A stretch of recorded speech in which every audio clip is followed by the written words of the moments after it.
Me again. Just a quick one, and yet another quick one before we start this part 2 of the Q&A. We did make this announcement after we'd filmed it, but the file got corrupted.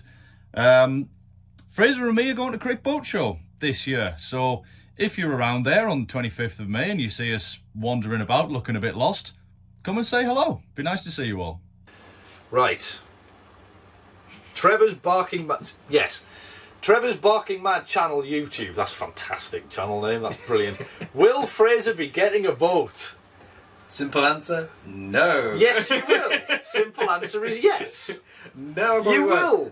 You will be getting a boat. We'll give it a time. I'm going to make you get a boat. I'm going to twist your arm until you get one. I mean, there are loads of advantages about having a boat at the moment, with housing prices, especially because like you live in London. Yeah, it's quite. Yeah, buying a house or anything at the moment is difficult. It's very expensive.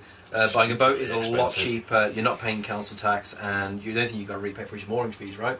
Well, if you're in London, you'll be continuous cruising because finding a mooring in London is impossible. Yeah. So you'll be moving every couple of weeks or every few days. So all you'll have to pay is your Canal and River Trust licence. That'd be fun to do, especially when I get to work though. So at the moment, you don't have to cruise late. You don't have to go for miles and miles and miles. As long as you cover a minimum of, I can't remember how many miles it is, but as long as you cover a minimum number of miles a year, they tend to leave you alone. So the short answer is at the moment, no. Yeah. Give it a couple of years, maybe once I've settled down a little bit, because at the moment I'm constantly on the move. I'm constantly working in different places as well. Yeah. Yeah, it's not a good place at the moment. I'm happy where I am as well at the moment. So yeah, I think you've got a pretty decent. The way you're set up at the minute is pretty good. Got a really good deal at the minute. But yeah, so that's my answer. There you have it. Maybe. It's a maybe. So we've compromised. You said no, I said yes. We've settled on maybe. Maybe. In the foreseeable future. In a week. What counts as the foreseeable future? Is it a week? Is it a month? That's 2 years' time? That's a we'll see, yeah? It's a we'll see. It's a we'll see. I'm going to ask this next one as well because it's directed at you. Alright. KJP London from YouTube says, can we please see more of the lovely Fraser? You know it. There you Hopefully go. you will. You will. You definitely will. The only issue with it at the moment is, well, with Joe, he's currently moving further north. Yeah, even further north as well. It's only like 5 miles. It's not far away. Well, so it's not as difficult. But yeah, when you move from Nottingham to You've just got to go one more motorway junction. Pretty much, yeah. But when you move from Nottingham to here, it added on basically like another hour to my journey. Life a bit more so it is a lot more difficult now. And moving down to London as well has made that difficult. Yeah. If you were still in... I mean, how long does it take you to get from Birmingham to here? About an hour. Hour and a half? No, not even that, an hour. An hour. If you're in Birmingham, it would be fine. Yeah, exactly. But yeah, because you're in London. It adds on that extra hour and a half, 2 hours, so it does add on time. But I do enjoy doing this here, and like any opportunity I can, I do like to come up and help out with Joe and on his boat. Can't keep him away. No, I mean, no matter what I try, I can't put him off. I cannot get rid of him. He's tried. He'd be sick of him by now. When it came to the stuff that you've been doing recently on that voyage, I wasn't able to do too much of it, unfortunately, just because of, well, firstly, you were travelling further and further on, so you were on the move. You had work commitments as well. There was quite a lot going on for you with work. I had a lot of work commitments because I just started the job. I was getting into that kind of system, and I was getting used to living in London as well. So it's a big adjustment. It is a big adjustment. Big adjustment. Very different. But yeah, hopefully now that things have settled down a little bit as well, I can come up a bit more on the weekends and help out. It's finding the time as well when we're both off work, because we both work full time. Yeah. It's finding the time. Any opportunity, we have to get together and do stuff, we will seize upon. Right. Exactly. So moving on. So this is from Cole, our Cole, our mate, who worked mate. He worked on our graduation project last year that I directed and you produced. Yes. And wrote. Credit where credit's due. Sorry. So the question is, who would run the poop deck if you were both pirates? Oh God. Who's in charge of the poop deck? Is it a quartermaster? I don't know. I don't know. Quartermaster, able seaman. Let's say him. I'm going to say well, you were a good director. Let's use our film set experience to inform the answer to this question. It's probably me. You were a good director. You were a good director. Hampered by many things. Cole, you'll know what we're on about. That's a whole different thing. Yeah, I think you'd run the poop deck. I think you would. I'd be happy to run the poop deck. So thank you for that, Cole. Thank you, Cole. That's a nice, cool question. Katie Seller from Instagram. Do you feel superior to everyone else for living on a boat? Yes. No, not really. He does. I'm quite smug sometimes when you tell me, like, I mean, well, you don't really pay rent, do you? No, not at the moment. If anybody has reason to be smug, it's him. He's not paying rent in London. No, but I like to inflate his ego, so therefore, he does feel bigger. He's on a boat. Let's go with yes. He's also bigger in the boat, so yeah. How many people could you get on your boat before it starts to sink? I don't even want to think about that. That's a horrible thought. I'm going to say... I bet it could be a few, but I don't even... no. The boat's quite... it's fairly sturdy. I think you could get a lot of people in here. I'm going to say 28. 28? That's a very specific number. Yeah. Why is it 28? You don't want to know. Why is it 28? I don't know. I've experimented in my time. Experimented? What? With what? With boats and sinking. Oh. No. That's just a pure number that's just come out of my head. I'm going to say 28 people. He's not being hyperbolic at all. No. Good, great questions there, Katie. Thank you very much. Right, your turn. So this is from Joe McCarthy on YouTube. Hi, how you doing? Are you going to... Smooth. Thank you. Are you going to continue making YouTube videos after you start your new job? Have done. Yeah. I've been working there for... God, what did we say? It was nearly 2.5 months now. Yep. 2.5, coming up 3 months. I will be honest, working 4 or 5 days a week full-time doesn't leave a large amount of time for filming things. I've been quite lucky so far to have had a fairly big backlog, because the cruising episodes, that all happened back in November. It's February now. And this is the first thing we've filmed, or that I've filmed, since I arrived here, which I think I said at the start of the tour. Yeah. So, short answer, yes. Again, it's the money thing as well. So, you know, I need this job to pay for the renovations, to earn the money that are going to be spent on the renovations. So, yeah, I will be continuing to make YouTube videos after I've started the job. Yeah, at the minute, it's just sort of see how it goes, because I might need to sort of spread things out a little bit. Hopefully I'll still be... I really want to keep to the schedule of uploading once a week. I think you're going to struggle with that. I think I may struggle it might with that, push you yeah. into every other week, if not every month now. Yeah. Again, as you say, you're working now, so Yeah. your schedule is a lot more full with work, and you need time to edit as well. So it might our schedule might Time-wise. go a little bit, but we'll try our best to try and give as many videos as possible. We'll see how it goes. We'll see how it goes. Yeah, I don't want to make a promise that I can't keep, but I do want to try and keep the schedule going. Yeah, exactly. Great. Good. I hope that's okay. Tyler _ from YouTube and Adam Barnard from Instagram. Hello, Adam. Does the reality of narrowboat life live up to the dream, and are you enjoying marina life? 100%. Absolutely 100%. Yeah. It's very difficult to try and keep your idealised version of it in check. Yeah. When you know, before I bought the boat, I was thinking, oh, it's going to be great, I'm going to do this, I'm going to do that. And then I got on the boat and I was thinking, because of the renovations that I wanted to do, I was very lucky that a lot of what I dreamed I was able to make come true. I was able to make reality.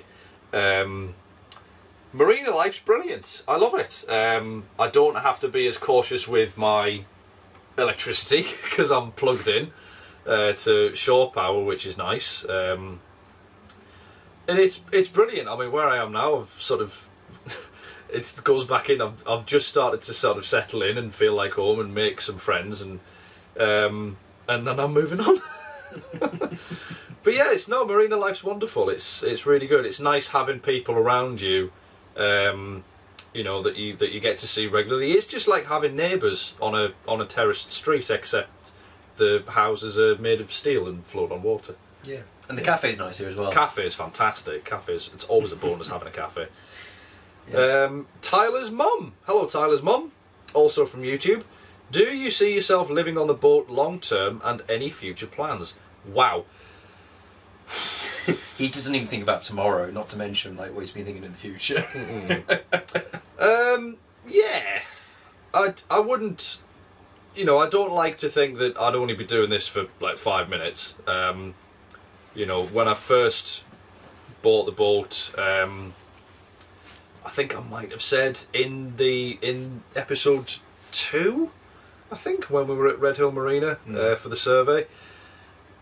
Like, it's going to be home for a while. I am hoping for it to be home for I'd say minimum 5-10 years. You know, a long time, hopefully, because I've completely fallen in love with it, and I wouldn't really want to be living any other way. Future plans. I mean, we've done the cruising thing. I would love to cruise full time if I can.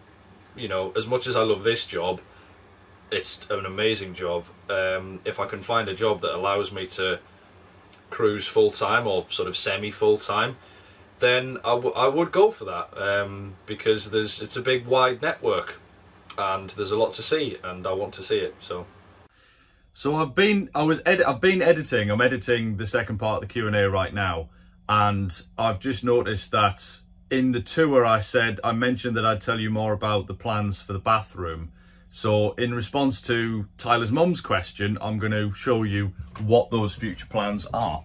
So this is the bathroom as it stands right now, and to be a bit more specific on what I said in the tour, all of this, all of that, all of this, and all of this and that, it's all getting ripped out and redone. So the leak, which is coming from somewhere, the light's not brilliant, but there's a leak coming from somewhere in this cupboard, either from the plumbing and piping around the calorifier tank, or, God forbid, from the tank itself. Because of that leak, I've decided to get the professionals involved, and Night Narrowboat here at Aqueduct Marina are coming to do a bathroom fit out for me. So, because plumbing is one of my, aside from claustrophobia, it's one of my greatest fears, and it's a bit beyond my skills. So I think it's a good idea to call the professionals in. But I hope that covers it. So yeah, this is all disappearing, it's all going, and yeah, I'll be filming bits and pieces of the bathroom process as Night Narrowboats are doing it. Future plans wise for you involves getting a boat, doesn't it? Yes, it does. No, it still counts as future plans, because you did say maybe in a few years you'd think about it. Future plans for me is going further into the industry. I'm going to be planning to work at my place for like for about 3 years in total. Yeah, so it's almost like an apprenticeship. Pretty much, yeah. And then from that point on, I'll be working on sets. So I'll be kind of thrown wherever I can from there. Movie magic. Yeah, so movie magic. I've got to be where the industry is. That's the thing. You kind of just got to go where the flow takes you. Pretty much, yeah. So that's how it is. Hopefully by that point I can go a bit more freelance with time as well. But yeah. It's kind of see where I am first and then go from there. And hopefully I'll get my own place as well within the next year or so. So yeah. Anyway, yeah. Solid. Thank you for that, Tyler's mum. Next is from Carol Duell from Instagram. And the question is, what is the most unexpected or surprising thing you have found about narrowboating? Oh God. Quite a lot. I know my answer already. Like, a lot. Go on then. How many times it breaks down? Oh. In total, 3 on the journey up here. There was the first one was in Stone, and then the second 2 were on the last leg of the journey when I broke down in the King's Lock in Middlewich. That was quite frightening. Yeah, that was unexpected and surprising. How I'll be honest, most of it's a completely different lifestyle that the one I came from back home, where I was living in a house, or when I was at uni in a flat. It's a totally different lifestyle, especially continuous cruising, because you've got to think about so much that you wouldn't normally think about if you were in a house. You've got to think about how much power you're using, you've got to think about how much water you're using, how much your brain works, and you go to bed on the night and the sounds that you hear. It's like recently, the first few weeks I spent on the boat here full time, I was going to bed at night and the weather was crap, it was raining, it was windy, and I was laying in bed and there was all these noises coming from the boat and coming from outside, and I was just laid awake thinking, oh my god, what are all those noises? What is going on? And I'd be getting up. If I'd had my fire on with the back burner, that every so often, sometimes the back burner sort of makes a sort of noise. And I would hear that very faintly when I was lying in bed, and it would be bugging me like hell. So I'd be getting up 2 or 3 times a night thinking, what the hell's making that noise? And even after I realised it was the back burner, like weeks after I'd realised it was the back burner, I'd still be laying in bed thinking, oh my god, it's a really, really unnerving sound. So yeah, how much more in tune with yourself you get, I suppose, is maybe the most unexpected thing. Yeah, I'd say so, yeah. Yeah. Great. Right. This is a good question for you. Kay Dawdles, hi Kay, from YouTube, says, what advice would you give to someone wanting to start YouTube? You can take the lead on this. Oh, I've had this question asked so many times to me. And I don't even make that good YouTube content. You should have a stock answer prepared. I'm terrible with this. I'm terrible with every time someone asks me this question, it's like I don't really know the answer either, because it is kind of a roll of the dice how well it turns out. We weren't expecting this to go well. We were literally doing this out of passion.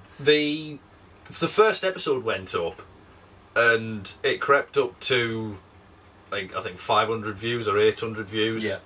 And we were texting each other, like, going, oh my god, what on earth is going on? At 800 views. And then my mate Arthur, from work, when I was coming back from work, he messaged me. He was just like, have you seen the views on the video? Have you seen it? And we checked it, and it was, I can't remember what it was up to, but it was something like 8,000, which was mad. It was crazy.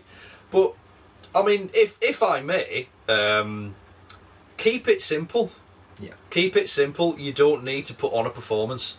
I mean, we do, but this is just what we're like. Yeah, our performance is... This is just what we're like. Yeah, exactly, yeah. There's no acting involved with this. Like, as soon as the cameras turn off, we're pretty much the exact same. Yeah. If not worse. Oh god, yeah. Yeah. So, yeah, it is pretty much like that. I'd say as well, pick a topic that's pretty niche as well.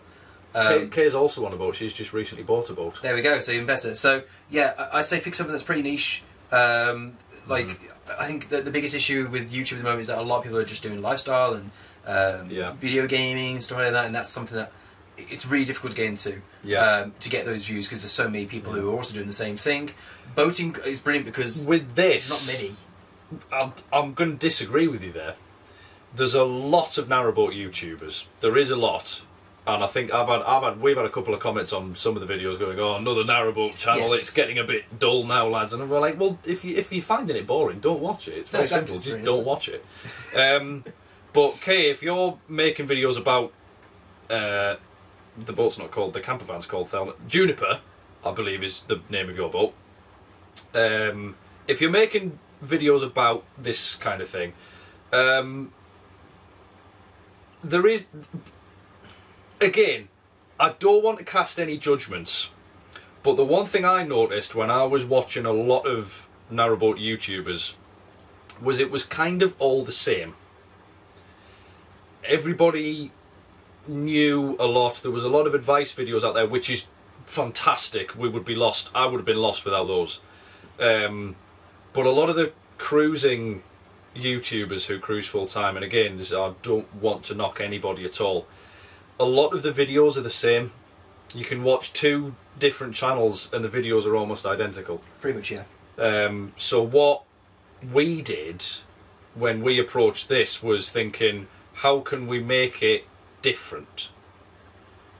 apart from the fact that I'm an idiot, you're an idiot, and we didn't really understand or know what we were doing, which hopefully has been very, and judging by some of the comments, has been quite refreshing, which I'm so glad about. But yeah, see if you can find a take or a spin to put on it that makes it a little bit out there and a bit unique. Try not to slip into cliches and stereotypes. I think I may have done that recently with the cruising episodes, because each cruising episode is the same thing going on each week. Yeah. And I think that's how our first kind of... I like to think that the renovation of the boat was kind of like the first series and the cruising the second series. Yeah. The reason why I think the first series got so popular was because we were doing something fresh and new. We were an idiot. Yeah. Doing this and that. We were doing things wrong. We were doing things right. Making mistakes. And that's what makes it good. Hopefully being entertaining while doing it. Yeah, exactly. Because it's the whole point of this. You know, if we're entertaining people, making people laugh, then that's a big tick in my box. But yeah, make it interesting, make it unique if you can, and be yourself as well. Like we said, there's no acting involved here. Like, this is what we're like when the cameras get turned off. You know, if not worse. I mean, some of the things we say to each other when the cameras aren't rolling is just diabolical. Yeah, isn't it's it? terrible. We're not going to go into that though. We're not going to go into that though, because that would lead to sort of instant cancellation. Yeah, exactly. Right. Thank you for that question, Kay. Very interesting. Yeah. Good question. Next question is from Andrew Child on YouTube. The question is, being new to narrowboating, how have you found it sailing and operating the locks for the first time, and did you make any mistakes? Hard and yes. So many. So many. On the journey, there was 77 in total on the journey up here, and they were all horrible. Like, when we're filming this, it's 2 days after episode 14 went out. And watching that has just brought back so many memories of going down the Wheelock Flight and Heartbreak Hill. It was awful. It started off fine, you know, because I was getting help through that first one. It started off fine. But just, you get to the end, and especially because I was doing it by myself, if you've got someone there to help you, it's not too bad. But doing them by yourself, I think Boating David put a comment on that said, you know, you see how much more walking, pushing, pulling, cranking, it's just so much more. If I'd had a Fitbit on, it would have broken because I was doing so many steps. You probably also would have broken It the broken process. them, yeah, probably smashing it. Or I'd have dropped it in the water. With the phone. But yeah, no, I was never going to let that go. Never. Oh. But yeah, I also think, you know, when you, in that episode, there was a bit where you were kind of like listing the process in your head, and you were saying out loud, like, oh, this, that's in the trailer as well, isn't it? Yeah. Repeat this, that. Yeah, that. It is just rinse and repeat. And that's pretty much it. And it's not so much the actual job, about the job. I say doing it the first time, pretty simple and easy. Yeah. But it's the fact you have to do that so many times, and then sometimes it's easier because the locks are quite easy to do, and then sometimes they're rusty. Some locks are. I mean, every lock is different, and they all behave differently as well. You'd think they'd all behave the same because it's just water filling up or water emptying, but they behave differently. It's weird. It is weird. But sometimes the gates are really stiff. The paddles are really hard, and it's hard work when you're doing it by yourself. I will be honest. But I'm fitter now than I was when I set off. That's for damn sure. Yeah. Arthur, hello Arthur from Instagram. Nice seeing you again. Has Fraser been? Has Fraser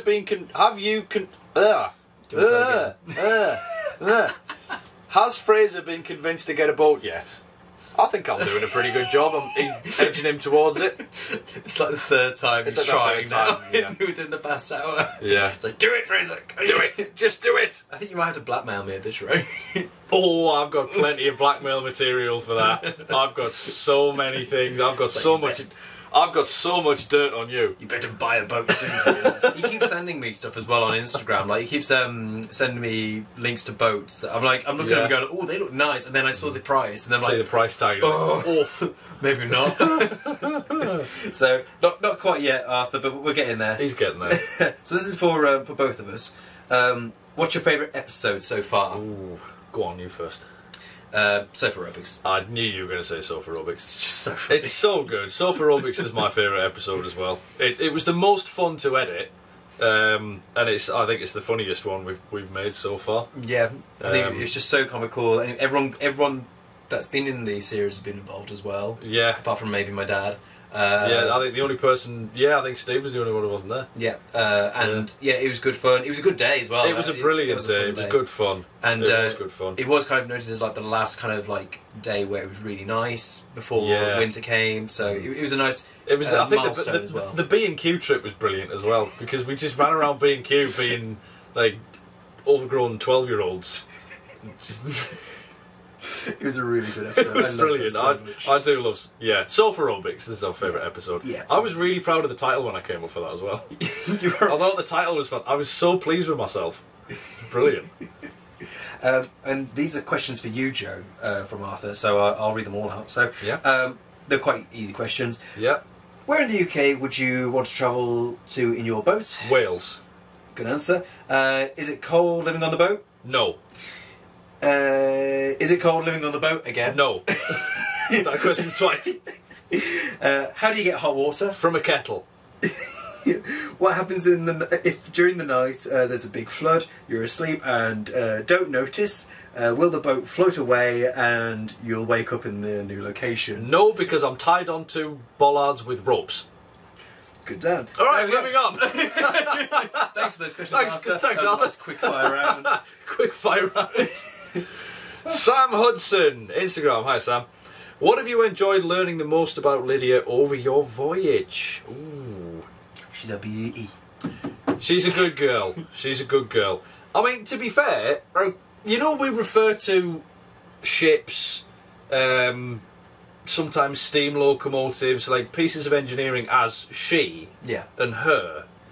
Like, with Lydia, she does have a personality. She does have a personality. She has moods as well, is the one thing I've noticed about her. Like, if it's ridiculous... Like, that morning in Stoke, when I powered through Stoke all the way up to Harecastle Tunnel, it was freezing cold. I think it was -4 or -5 degrees. It was Baltic. And she had a bit of trouble getting going. She had a bit of trouble getting started. It wasn't a proper breakdown. But, yeah, she did have a bit of trouble getting going. So I've learned that if it's cold, she sometimes has a bit of trouble getting started. I've learned that, you know, the cause of the breakdown in King's Lock in Middlewich was dirty fuel or a lump of muck that got pulled through. You know, she has mood swings. So, yeah, I've learned about how she handles, how she steers, how she drives. Just, yeah, I have learned about her, and I've learned a lot, actually. I don't think it's a matter of something I've enjoyed learning the most. I've just enjoyed the process of learning about her. I've enjoyed seeing the build-up as well with Lydia. Kind of like seeing how she's kind of like... Coming together. How we saw her initially when you first got the boat. God, yeah. To how it's she looking looks now. so different now. Yeah. I mean, like, the bedroom and the bathroom still look the same, but the saloon's coming along. Yeah, like this place has completely changed its look. It's brighter, it's nice. It's cleaner, it's nicer. And it's still not finished. It's still not finished. So, yeah, so it's still got a long way, but it's a transformation for sure. It is a transformation. It's like someone from, like, I don't know, like Holmes and the Hammer or something like that, where it's all grand design. Holmes and... If it was Grand Designs, I'd be building a boat from scratch. There you go. There's the next challenge. That's going to be the Voyage of Lydia. The Voyage of Lydia 2. You're building my boat. I'm building a boat. I'm going to build a boat. Next question is from Des and Rory. Des and Rory! Woo! Yay! Hiya, Des and Rory. And the question is, how is boat life different to life on the land? Well, it's more cramped. It is, yeah. You're living in a small space is the big thing. You're living in I mean, I'm living in a 57-foot, 6-foot wide steel corridor, basically, is what it is. Like, the corridors at our uni were wider than this. So it is going from a flat and a house to this. It was a bit of an adjustment. Yeah, I think I've already mentioned some of the things you have to think more about. Excuse me. You have to think about your power consumption. You've got to think about your your electricity, your batteries, where you're getting your power from. You've got to think about your water. You've only got so much to use before you need to fill your tank up again. You've got to think about your waste disposal, you know, your recycling, your other waste disposal. It always goes back to the toilet conversation. Doesn't matter what part of boating you're on about. It always goes back to toilets. Yeah, big toilet topic in this. There's a big toilet topic. Yeah. So, yeah, it is different in a lot of ways.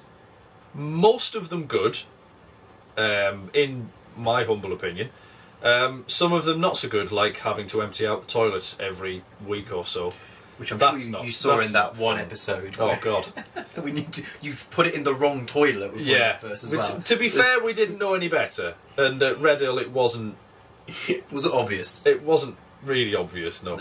Yeah, I suppose if you ever done things like caravanning, or even I suppose even just doing some form of like glamping and stuff like that, you might have something very similar in that aspect, like toilet disposal, electricity, water. That's all something that you have to do there too. So if you've ever done holidays like that, you might be able to relate to what it's like to be on a narrowboat. Yeah. But you also have got to keep that in mind as well, that you'll be living on a boat, so someone that's floating on water as well. So you've also you might lose your balance occasionally. How much the boat moves about. It's like when my mum and dad were down recently. That's the first time that more than 2 people have been on the boat in a long time, and I was stood up in the saloon. My mum and dad were moving about, and I was just stood there like, whoa, stop moving. This is weird. Because if I'm on my own and I move about, you're moving with the boat. I'm moving with the boat. I know what's happening. But somebody else moves, and I'm like, get thrown about. So yeah. But it's the maintenance is a big thing as well. The upkeep. Yeah, definitely. It's a lot of work, especially at the minute with the renovations, because I'm doing so much. But even once the renovations are done and there's technically nothing more renovation to do, there's still maintenance. It's endless. Yeah. It is properly endless. It's like with a house, yeah, you do bits and pieces, but you don't have to do it as much. But this works into our next question. It does work into the next question. Why a boat and not a camper van? Camper vans go on land, and I wanted to be on water. He's allergic to land. I'm allergic to land. I mean, to be fair, I did look at some camper vans when I first started looking, like in the very, very early stages of looking for somewhere to live post uni. I did have a look at some sort of big van conversions, like, you know, those massive, like Wes's van, the big Mercedes Sprinter. Yeah. I looked at a few of those, but I was just thinking, like, it's finding places, especially if you need to be in one place for work, like I do. Finding somewhere to keep it that isn't a lay-by and where you're not getting chivied along by local authorities or the police, or it's a lot trickier to sort of van life is, I think, for people who can work from home and travel full time, because you're on the move and you're only staying in one place for a few nights at a time. I'm gonna say this as well. Vans are smaller.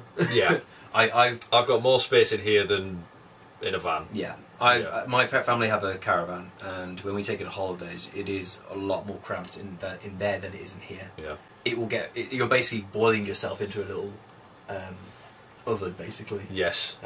So it is like that. So yeah, I think boats are actually better than caravans for that purpose, if you're living on it. He's leaning towards boat life already by his own admission. Holidays, though, however, boats are better than camper vans. You said it. Caravans you can take much easier across the country. So yeah, but boat life's fun. Caravanning's not. Caravan's fun. Caravanning's not fun. Caravan's good fun. It's not fun. Yeah. It's just not. We'll take you on a caravan journey. I've been stuck behind a caravan on a road for 2 hours. But you weren't in the caravan. No, I wasn't in the caravan. I was stuck behind it. You should have a go in the caravan. No, I've been in caravans before and they were horrible. We'll do a holiday in a caravan one time, Joe. We'll put... Do you know what? Actually, I think we should do that. Voyage of Lydia road trip. We'll get a caravan, you and me, and we'll go off somewhere. Little boys adventure. That'll be fun. Right, last question, and this is from, and I'm going to apologise if I say this wrong. Is it? It's either Shy or Sheeden Taylor from Instagram. Can you get That's supposed to say loan. Yes. Can you get a loan / financing for narrowboats, and how long do they give you to pay for that loan? I will be honest, I don't I mean, yes, you can get loans. Many people, when they've bought boats, have got loans. I don't know any personally. My experience is not that. I was very lucky to be able to buy Lydia outright. I was very lucky in that, and I don't take that for granted. But yeah, you can get loans. I don't know what the specific terms are of those loans and how long they give you to pay them back. I would imagine it's similar to any kind of loan where you would get, you take out the loan, you then have maybe, I don't know, 5-10 years, maybe 5 or 6 years to pay it back with however much interest goes on top. Don't really know, to be honest with you. Sorry, I can't be much more help. I'm sure it's probably similar to have, like, I don't know, getting a loan towards a car or a house in that sense. It's probably more similar to a loan for a car, yeah, than it would be for like a mortgage. Yeah, so I would imagine. Yeah, I'd probably say that. So yeah, I think that's all we can give you with that one. Yeah, but yeah, and that's all of our questions. That is, we have come to the end of the long questions list. That was brilliant. What was your favourite question? I kind of like the quickfire round. The quickfire round was really good. That was good. Props to you, Arthur, for that. That was brilliant. I quite liked Cole and Katie's questions. Yeah, they were really good. Silly questions. Silly questions are fun. Yeah, exactly. But they were all fantastic. All brilliant really questions. good questions. I don't think there was a bad question there at all. So yeah, thank you for that, guys. Yeah, I hope you've enjoyed that and maybe, you know, learned a bit more about the two of us and about the series as well. If you did ask a question and we haven't answered it in this video, I will either put something at the very end where it's probably just me talking directly to a camera answering those questions, or I will respond to them in the comments. So, and that's the same if you have any questions as well to add on to this. If you put them in the comments, either me or Joe will answer them. One of us will answer them. We'll give you 2 different answers though, because that's just how we roll. Yeah. Well, we've got a mainlander and a person living on a boat, so that's your answer there. But yeah, so if you have any questions, do go ahead and ask. In terms of uploading as well now, as we said before, we haven't really had any chance to do any more filming recently, so after this week there might not be anything coming out. I mean, I'm gonna, like, when I'm building that bookcase in the corner, I'm gonna milk the hell out of that. I'm gonna film every little piece. So you'll get a bit of a nice bookcase filming. Bookcase building 101. So led by a moron. Yeah. So in terms of upload schedule, it might slow down a little bit now within the next couple of weeks. Yeah. Don't take our word for gospel though. We'll just sort of see how it goes, and of course there'll be updates on Instagram and on here as well. YouTube. If I can work out how to do a text post on YouTube, I haven't figured that out yet.